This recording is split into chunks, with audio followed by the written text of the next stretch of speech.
You're tuned in to Steve Megatron on Altered Geek. Altered Geek. Get altered. Geeky. Altered Geek.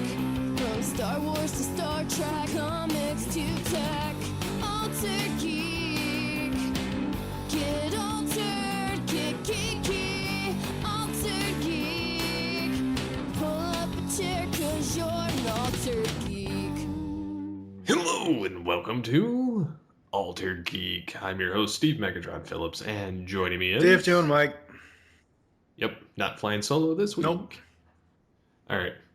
So... That's because I shot first. That's what she said. Oh! That's so wrong.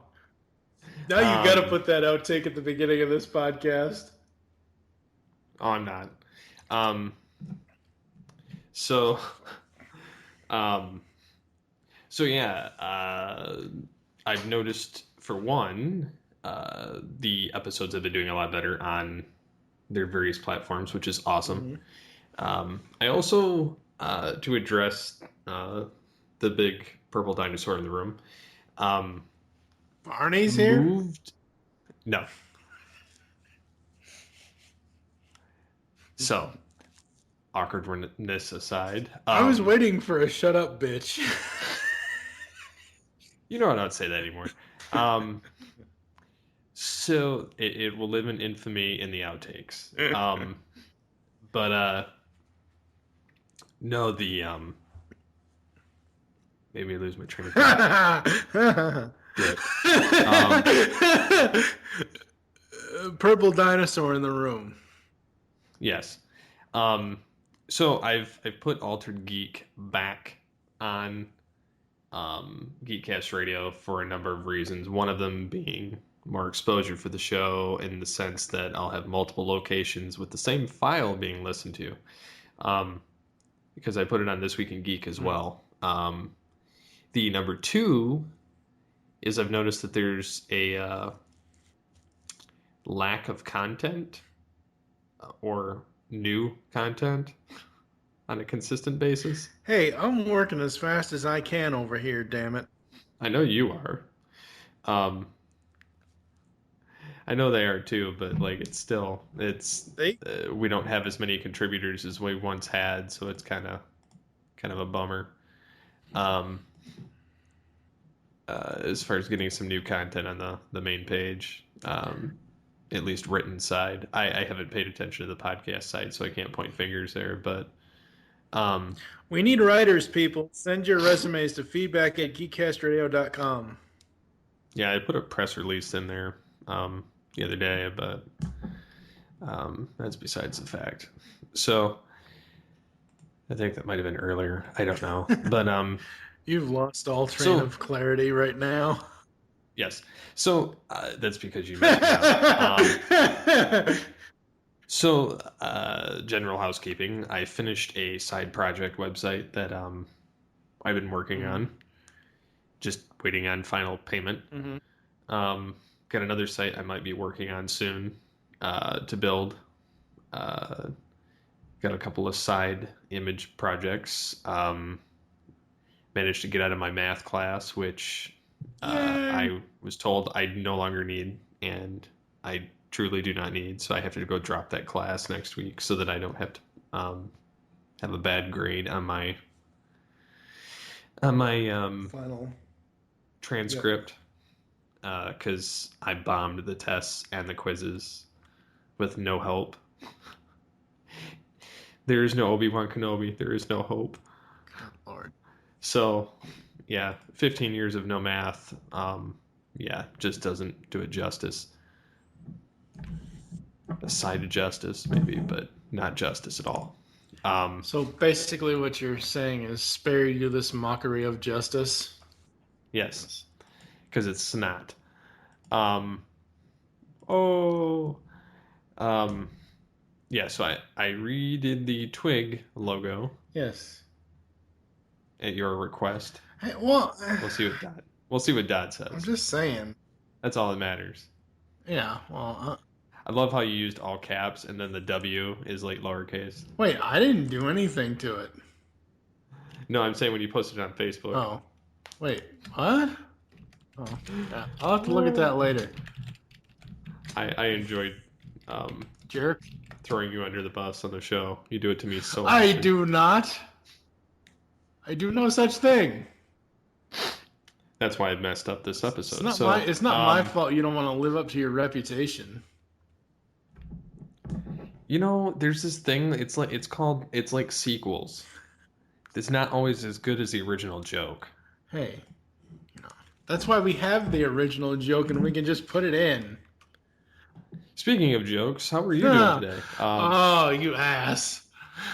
So, no, on a serious joke, Microsoft is teasing a new Windows 10 design change. Yeah, I've heard about this. Yeah, and it looks like I don't know exactly what they're modifying, but I'm so glad that I disabled my Windows updates a long time ago. It's called, it's supposed to be doing, this website, I found it on The Verge.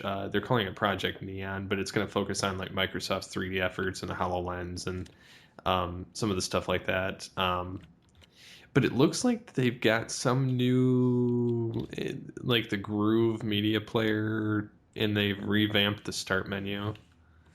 Not totally, just the color. Mm-hmm. It's like they've inverted the colors. And then, yeah, they've done some weird stuff with some of the designs, but it's a lot of their like side software for the most part that's been messed with. Mm-hmm. I have no idea what they're trying to do. Like, I don't even think they know what they're trying to do at this point. But I'm so glad I disabled all of my updates, so it still runs like the original Windows 10. And then, of course, jumping gears a little bit, there's a new Transformers game coming to mobile in this year, and it's supposed to be like it's called Forged to Fight, and the designs are very G1-esque, but they've also got stuff from the Combiner Wars, stuff from G1, stuff from the Movieverse, stuff from like the Titans Return designs. So there's a lot of weird. It's basically a fighting game, and it's supposed to be like Realities Collide, this all new epic 3D action fighting game, and then it shows like them building bases too. So like it's almost like they combined like a Transformers version of Street Fighter with or like Injustice, Gods Among Us. Oh, very cool. With kind of a like the game that's already out, the Earth Wars. So I'm like, I don't really know if I want to play. More so because I just don't see the purpose. Not that I wouldn't play it, but I'm already entangled in one. I don't want to do another game on my phone. I drive Mary nuts enough doing that.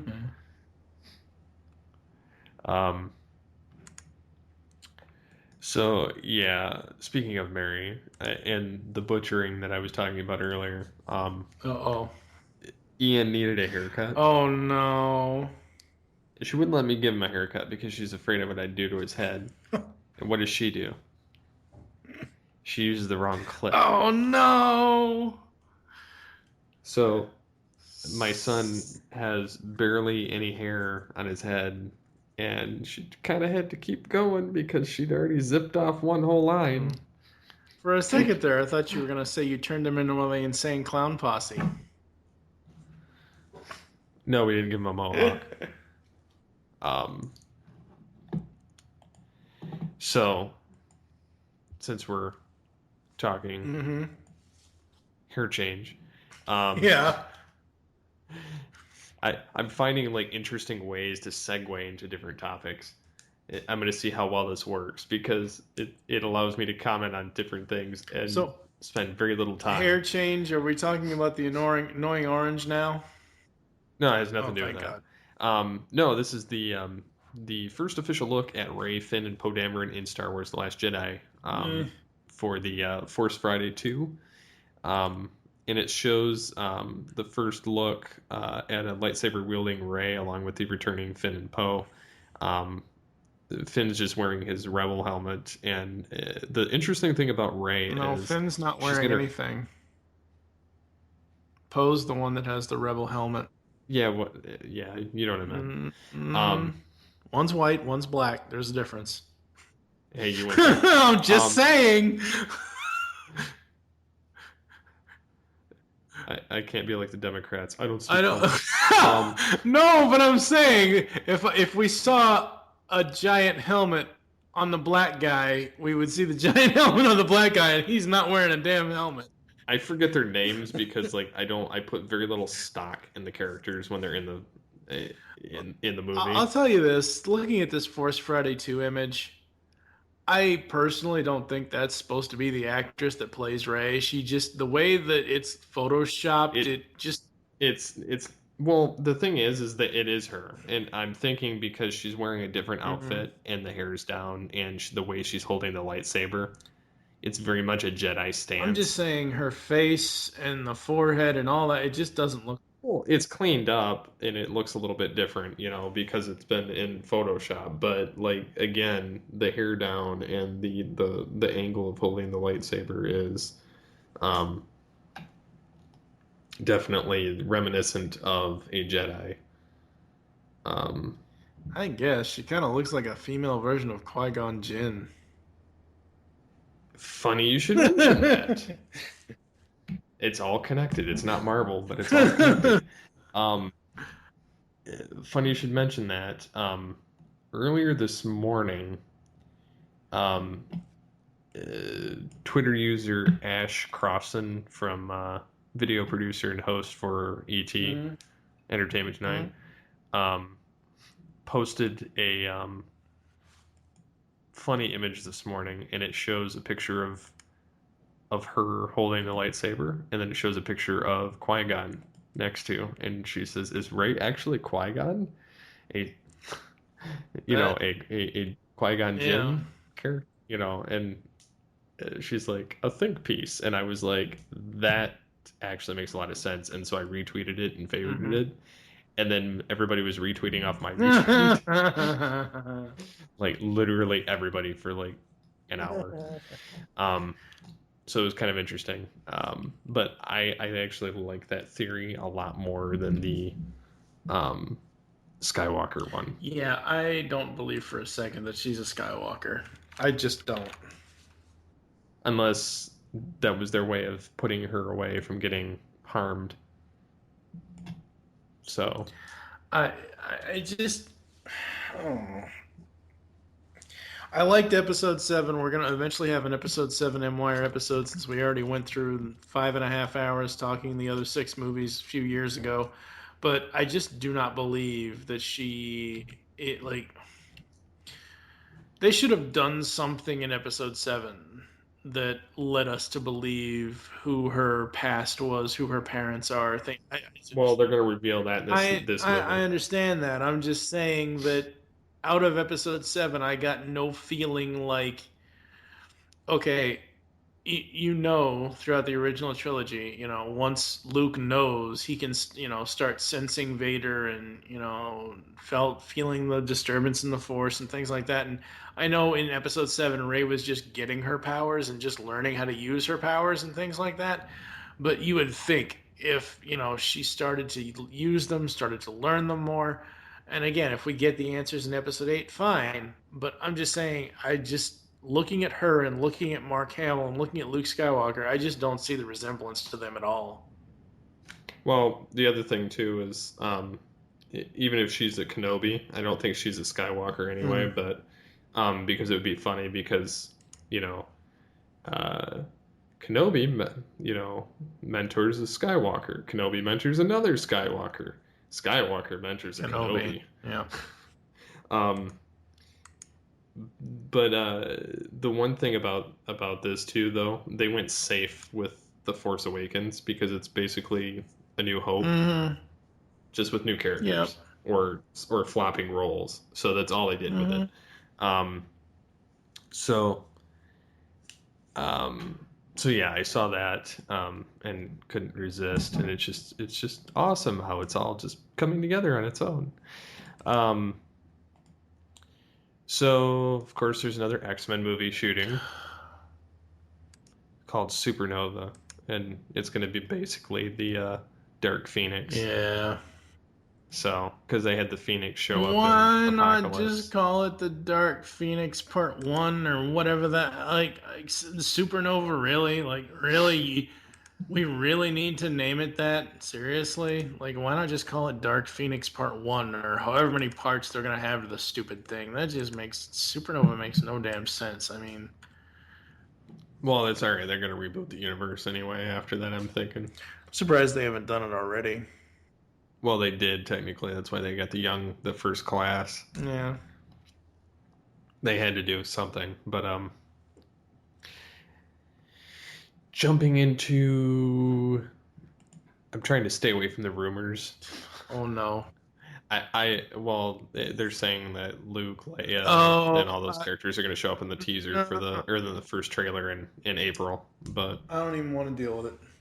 I don't want. I just want to see Yeah, that's it. what I'm saying. I don't want to deal with it until I actually see the trailer. And if they show up in the trailer, I don't even want to deal. I'm done with rumors. Rumors are just getting your hopes up. The only ones I'm going to touch on, which are kind of interesting thoughts, and I'm kind of curious to hear what other people have to say on it, but and these are to do with directors. Mm-hmm. First one, and mind you, these are DC properties. Mm-hmm. I guess Warner Brothers is trying to court Mel Gibson to direct Suicide Squad 2. Why? Probably because it will actually have action and make sense. And keep it grounded. So, yeah. I don't know, dude. I honestly have no investment in that whole Suicide Squad. I thought the first 2/3 of the movie was okay. My favorite part was the Batman scene at the very beginning, but you know, after the middle part, I just do not care about that movie at all. Yeah, I didn't care about it either. Mm-hmm. But yeah, they're talking about it, and he's only like back in the news now anyway because of Hacksaw Ridge. Mm-hmm. Because it kind of cleared his name after he went AWOL a few years back. I mean, really, look at the films he's directed: A Man Without a Face in '93, Braveheart in '95, Passion of the Christ in 2004. Apocalypto, which was WTF. Yeah, and then you got Hacksaw Ridge last year. And then supposedly coming up, it's been announced that he's directing Berserker. So what is that movie? Is that going to be basically a full-on movie from the Clerks song in the Clerks movie? My love for you is No like idea. a ticking clock, Berserker. Like, seriously, really? Maybe it's a Wolverine movie. Who knows? So there's also the news of Ben Affleck dropping from the Batman director role of Batman. And I understand now, why he's... Well, and I guess he was recently also, like, he also dropped from writing the script and somebody else is rewriting it. And there's also rumors that he's trying to back out of the role now. That sucks. Which people are not really surprised. Yeah. Because they do have like Matt Reeves and Ridley Scott are being like looked for the new Batman movie. the Batman. But they're saying that and this is a giant rumor mill, but of him dropping it, but it wouldn't surprise me either.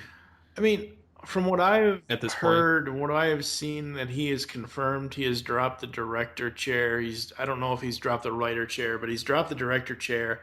And the reasoning why, like the quote I saw that was posted on Entertainment Tonight or somewhere, Entertainment Weekly, I forget where it was basically him saying, I want to be able to give my full attention to the role, and I can't do that when I'm directing. Or he says, I'm paraphrasing it, but it's something like to the point where he said he wants to focus on the roles of the character, not have to wear the director's hat, because when you do that, you have to divide yourself between 3 different places, 3 different people, 3 different things.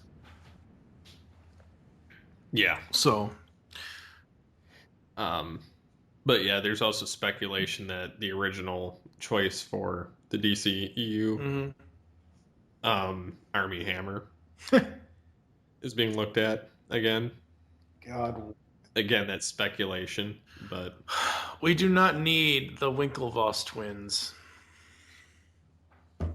well, I guess he was the original choice for Batman before Affleck, and then they went with Affleck to do an older Batman. But if they changed Affleck out, they would essentially have to reboot the whole universe. Because it's not like Marvel where one size fits all. Like although they could pull the roadie thing with it. Oh no, I don't think that's gonna work.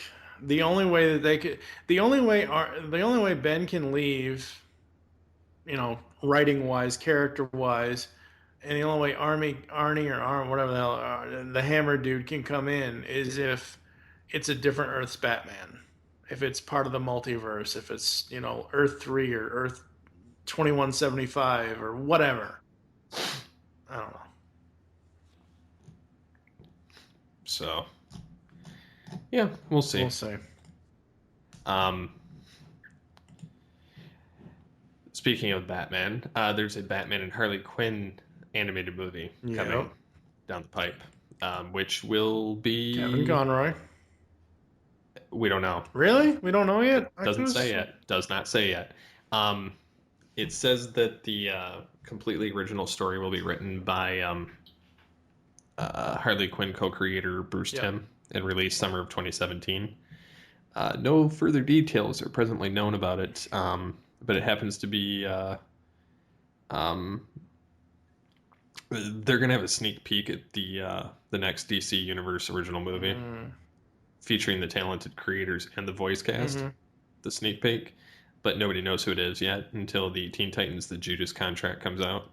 That movie's been in developmental hell for years. The Judas Contract? Yeah, I don't know nothing about it. The first I heard of it was when I saw the press release come, and then this particular article makes generalizations saying that typically Harley Quinn's been voiced by Tara Strong, and Batman has been recently voiced by Jason O'Mara or Kevin Conroy. Yeah, Jason O'Mara was the New 52 Batman when they were still doing the New 52 movies and shit like that, so they could tie into the New 52. Now that it's Rebirth, they could do Conroy, they could do O'Mara, they could do whomever. I mean, Tara as Harley is good. I wish Arlene Sorkin would do it if it was Kevin, but I mean, Tara is just as well. Arlene kind of dropped off after Arkham Asylum. It's been Tara Strong. Yeah, since. no, I know. And she does well in the role. I'm just saying that if it's Bruce Timm taking care of the thing, and it's going to be in somewhat of the style of the DC Animated Universe, I just personally think it should be Arlene. If it's going to be that, if it's going to be something completely different and not anything like the DCAU, then that's, Tara's fine. I don't have a problem with it either way. I'm just saying that, I don't know. I could have sworn I read somewhere that Kevin was going to be doing the voice, but I could be wrong. It's possible. Maybe it was just speculation by fans. And then I don't know if you've seen this show. Uh-oh. Have you seen Powerless? No, it's on Hulu, but I won't watch it. It's not that bad. And I was one of the ones saying no. Before, when I first heard of it, I'm like, I'm not going to watch a show that has no superheroes. Mm-hmm. They've got a bad guy in it called Jack-O-Lantern, which is basically like the Green Goblin. Yeah. But you never see him up close, and you're dealing with these people that are at Wayne Tech, or Wayne Security. And it's like a subsidiary of Wayne Industries. And it's very much, I'm trying to figure out the feel of the show. It's very much like Community, in a sense. Then I won't watch it, most definitely, because I can't stand Community. It wasn't that bad. Well, it's got part of the actors from Community. If McHale's in it, I won't watch it, because I couldn't... Okay. He's not. He's in that The Great Outdoors. Oh, God. But anyways, they got Alan Tudyk's in it. Oh, okay. And they've got the Indian guy in it from Community. The one that was always talking about comic book heroes and stuff like that. He's in the show. Yeah. But they got one Disney star. God. Vanessa Hudgens or whatever. Yeah. Van Wayne is Alan Tudyk's name in the show. And he's supposed to be Bruce Wayne's cousin. Oh my God. And Bruce Wayne is... It's funny because the second episode they reference Batman and the Joker. Because essentially... Maybe it was the first episode. I think it was the first episode. But anyways, these people are supposed to be inventing things to keep the powerless people safe from superheroes and villains alike. And Bruce Wayne is going to close down the division, and Van Wayne is going to get moved to Wayne Industries, and he's like, "Oh, I'm a Wayne. I'll be taken care of." Blah blah blah. Like, and he's like a total dick to his employees. And the Vanessa Hudgens character is like trying to get them motivated to do their job, and they're like, "You're the sixth boss we've had in the last year," and she's like, "What?" and the one guy's like, "Yeah, I fired 4 of them. One got crushed by a bus, and then the other one, something happened to, and like, so they're like, what?" Just kind of going nuts about it. But anyways, they create this detector, risk detector that is supposed to like find a villain based on like a scent or something, or sound or something to that degree. And they pitch it they give it to Bruce Wayne or send it to him, and Van Wayne's mad because the building didn't get closed down, so he can move over to Wayne Industries and have a nice cushy office. That's because they're in another city. It's not Gotham, but it's like on the outskirts. And they have this television news report at the end, and it says Batman apprehended the Joker using some new tech, which was able to find him by his Joker toxin or something like that. And they were like, huh. They're like, wouldn't it be cool to be working for Batman? Because they work for Bruce Wayne, technically. Yeah. So, but it was kind of a nice nod. The third episode, I guess, I haven't watched it yet, but it's got Alan Tudyk dressed up as Robin for some reason. So, all right, since we're talking about Batman and Robin now, I saw this story somewhere. I forget who pointed it out to me. What happens when Mr. Freeze goes up against Nickelback?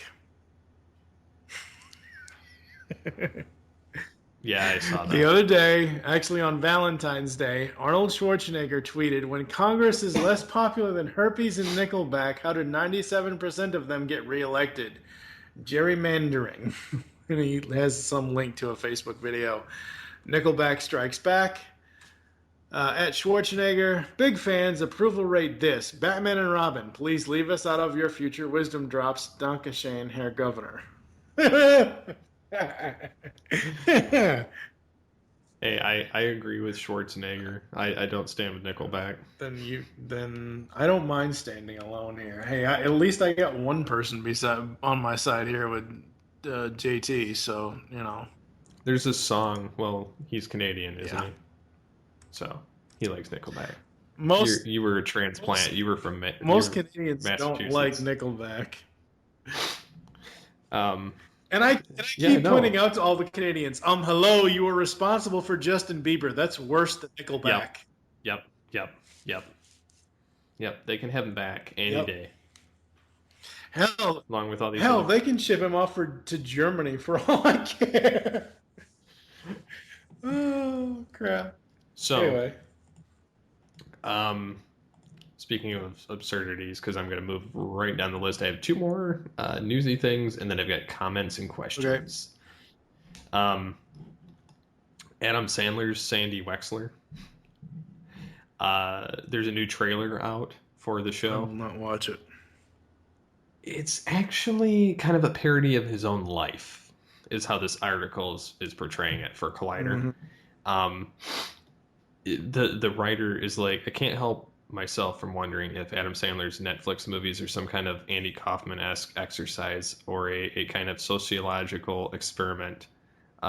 It says because they're half-baked movies, and then working get all of his celebrity friends involved, and everyone has a good time, everyone gets paid,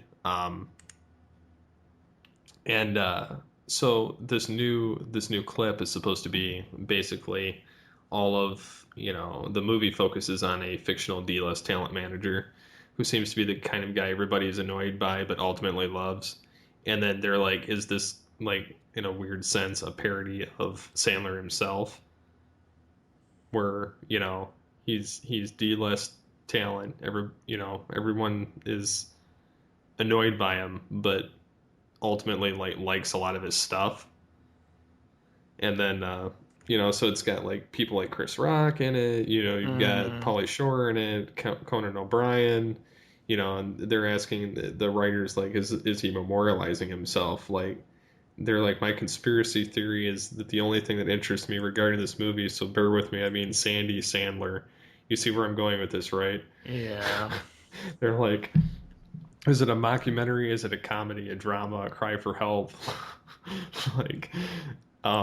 So like, that's the only thing that has me interested about this movie over any of his other Netflix ones, which were total dog snot, is because this is kind of like, he's poking fun at himself. There are things and people from the 90s that don't hold up well, but we usually use them as guilty pleasures, like the movie Son-in-Law, or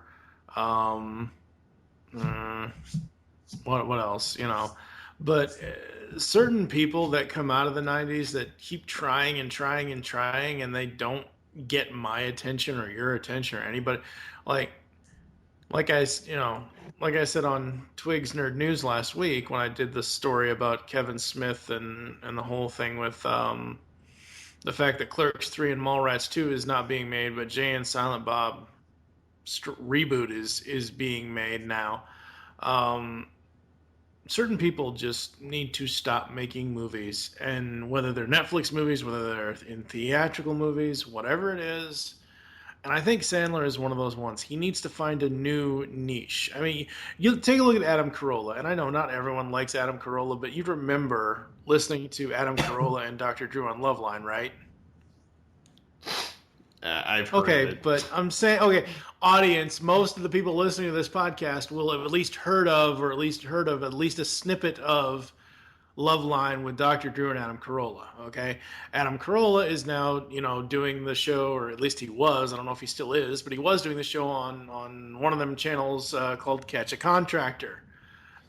So he's because his dad was a contractor and things like that, and so certain people in Hollywood need to evolve past what they it's good going back to your roots at times, but other times you have to branch out and create new stuff, not just go back to the same old jokes or the same old shticks or making something about yourself hidden within a movie about something else.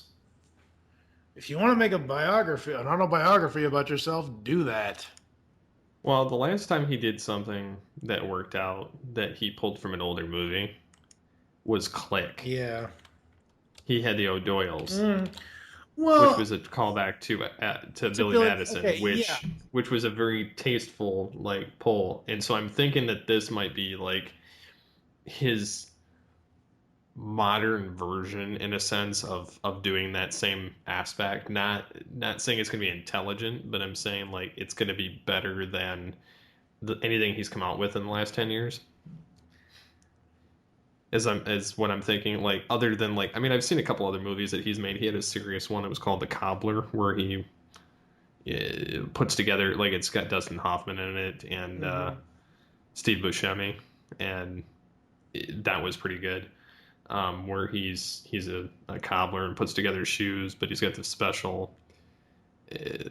It's almost like comic booky-esque because they have this special like sewing machine that when he uses the special machine, he can put their shoes on and become those people. So he can live in their shoes through that, you know. So like he ends up solving. It's actually really funny. He solves like a murder, and you know, as long as the people are still alive, he can look like they look in present day. But if they are dead, then they look like dead people. So it's hilarious. basically what you're telling me is Adam Sandler sees dead people. He can. It was a pretty good movie, though. It was, yeah. That if I had to recommend one of his movies in the last 5 years, that would be the one. But, and then the grand finale. Yes. Do you remember a game called Mutant Football League? Barely. Okay, because it used to be out for like the NES type time period. Anyways, the creator of Mutant Football League and the cartoon Mutant League, Michael Mentheim, is creating. He's got a Kickstarter for a new Mutant Football League, and it's like the wildest, goriest, most outrageous football game ever. They've actually gone over their goal. It's got 18 days to go, and it's already reached 87,000 at this point. In the pledge, their goal was 60,000. So, yeah, and it's all backers get exclusive special access to download and play the exclusive game preview. It says that. Yeah, there's a bunch of game sites that have commented on it. The footage looks pretty cool. It's very much like the old stuff, along with the cartoon. It's very, very gory, though, for the animated stuff. And they created new teams and stuff and whatnot for it. But, like, they got the Grim Bay Attackers and the Midway Mutants. The Midway Mutants was the original team, and then there's the Orcs of Hazard and the Croakland Invaders. Jeez. Or the Blitzburg Steelheads. Nuked London Hatriots. Hey! That was a wicked comeback. So it's pretty funny. Just the fact that the Falcons dropped the 28-3 lead.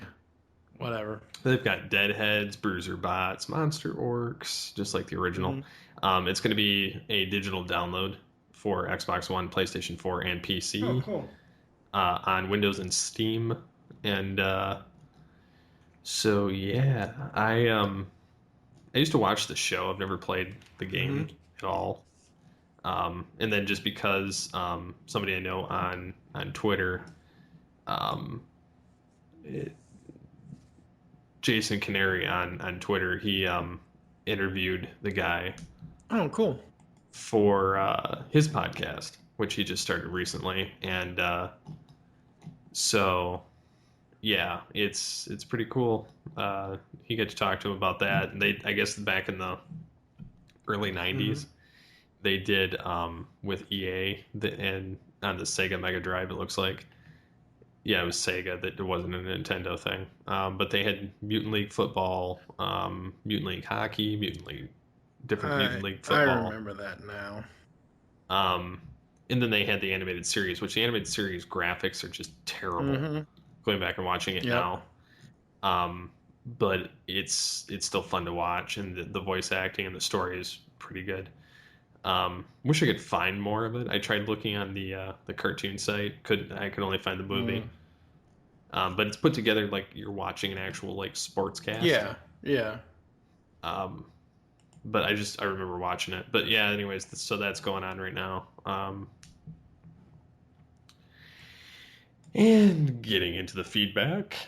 Last week I read feedback from Tim Silvers, and he says, "Thanks for the shout out on Altered Geek. Didn't expect my feedback to be read."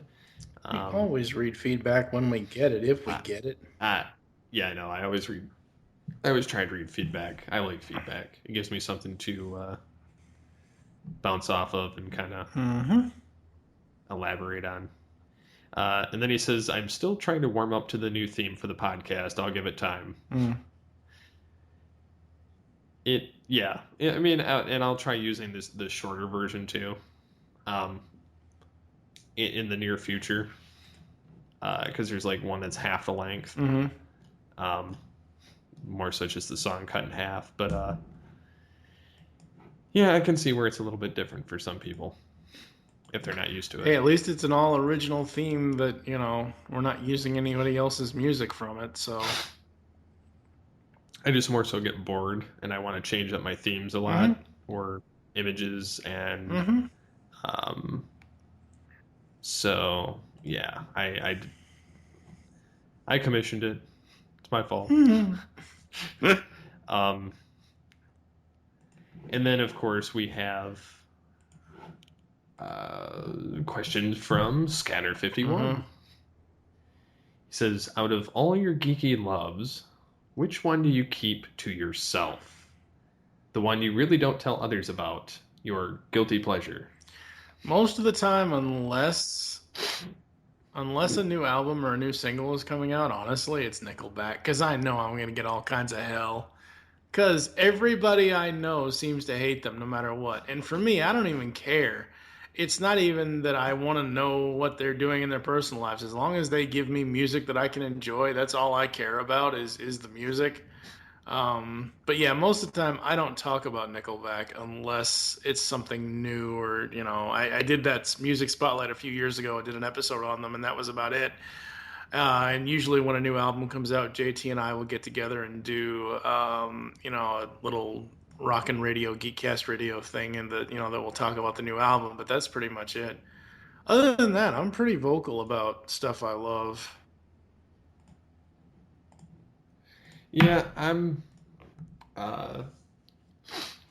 He says, "Mine. I don't know if it's geeky, but I have really come to love the Disney fairies, Tinkerbell and Company. I know it's because my daughter likes them, but when we go to Disneyland, I do get pictures with them by myself, not with the kid." So I don't really know what mine would be. Yeah, because you're pretty vocal about all your stuff too.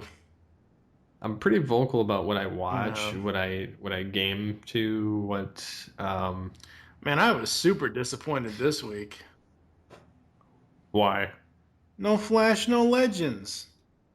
I know. There was only Supergirl and Arrow, and I'm like, wait, what? Huh? I don't get it. What was the deal with Tuesday night on the CW? I don't think there was something special going on. I don't think it, was any award show that's being on the CW of all things. Maybe they needed time to work on the new episodes. I don't know what the heck it was, but I'll tell you one thing. I don't want to get too far into specifics. I made the post earlier when I was watching this week's Arrow. I've said this before. I'll say it again. Season 1, Season 2, stellar. Season 3, too much Batman overlap crap with Raish. Season 4 was too much romantic BS with Alicity.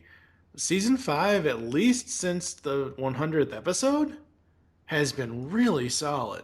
I love where Arrow's Mm-hmm. going right now. I don't know where it's going, but I love the direction that they're going in. Yeah, I agree. So, I'm still trying to think of what. I'm so puzzled. you stumped him, Scanner. You get a prize, but your prize will be delayed until next year. It'll be deleted. Delayed, It'll be deleted. not deflated. It'll be deleted next year. Deleted. Deleted.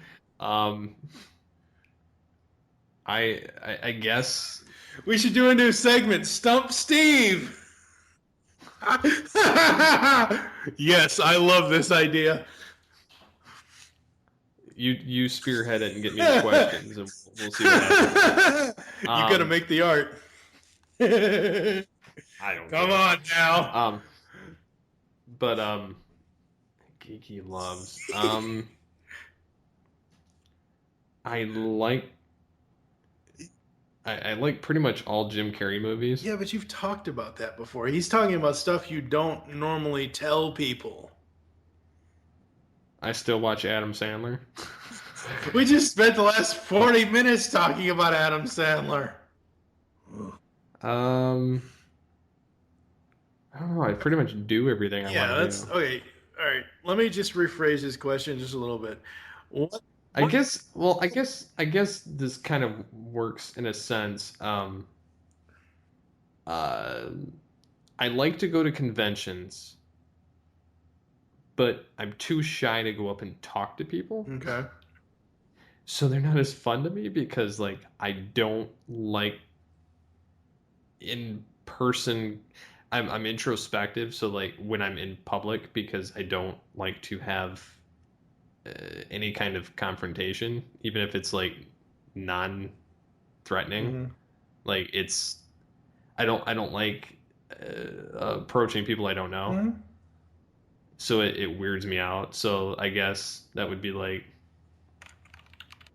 it's not really a guilty pleasure because like, I mean, I like going to the conventions, but I don't particularly care to go anymore because it's no fun because I don't talk to anybody. I like the panels, but then like there's been people that have booths or you know, stuff like that, or like the voice actors, and depending on who they are, like I just feel incredibly awkward. Mm-hmm. Like I got in trouble for photographing Billy West at the recent one that I went to last year, which was crap. I did have a nice conversation with Jason Marsden, so that was cool. But yeah, I don't know. I mean, that's really the only way I could think of it. I mean, unless you get some other way to interpret it. Well, like you're saying, you know, what's one guilty pleasure that you don't normally talk about? Like, is there a certain type of music? Is there a certain book series that you've read all your life that you just don't talk about? Is there a certain food item that you love to eat, but only your wife and your mom know that you love to eat this? Or, you know, I mean, that's the one thing I can think of. Like, what's one or two things that you, in the last, 10 years of podcasting, have not really shared with the audience? And, yeah, you've pretty much shared everything.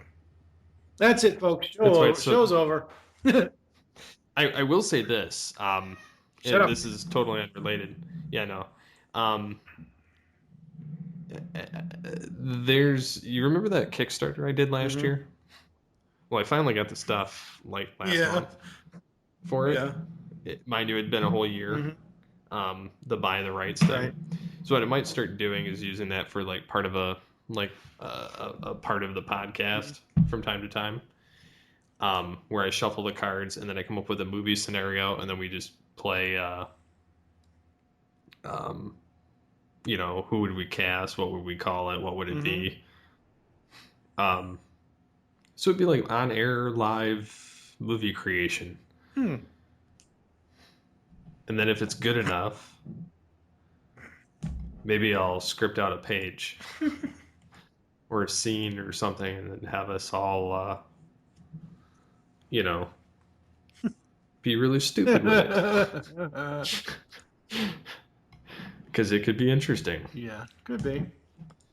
But yeah, I mean, I guess I'd have to come back to that because, like, I don't know. I mean, I still like watching like certain programs from when I was a kid, but then there's like certain programs I don't like, and then there's certain. I mean, I like to watch documentaries now, which I never would have watched before. But I think it's because like I've slowed down my brain to the point where I can.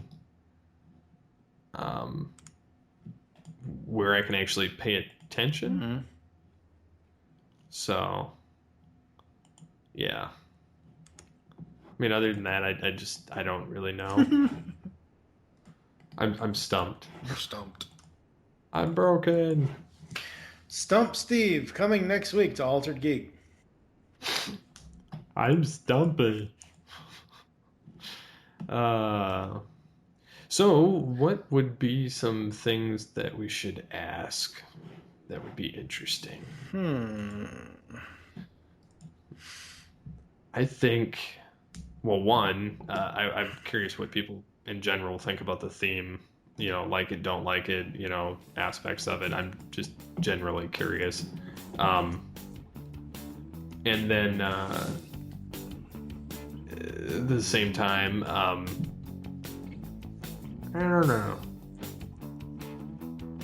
Are there certain actors that you think should just go away and stop making movies? Or are there certain ones that you wish would make a comeback, whether it be on TV or in film? Because that could be interesting. Yeah, that could be interesting. So I think that'll be it for this episode. Yeah, I think so too. We broke Mike. Mike. It's late. We've just done a triple. Mic drop. Yep. Mic drop. That's an awesome. And with that, get altered, get geeky with the Altered Geeks.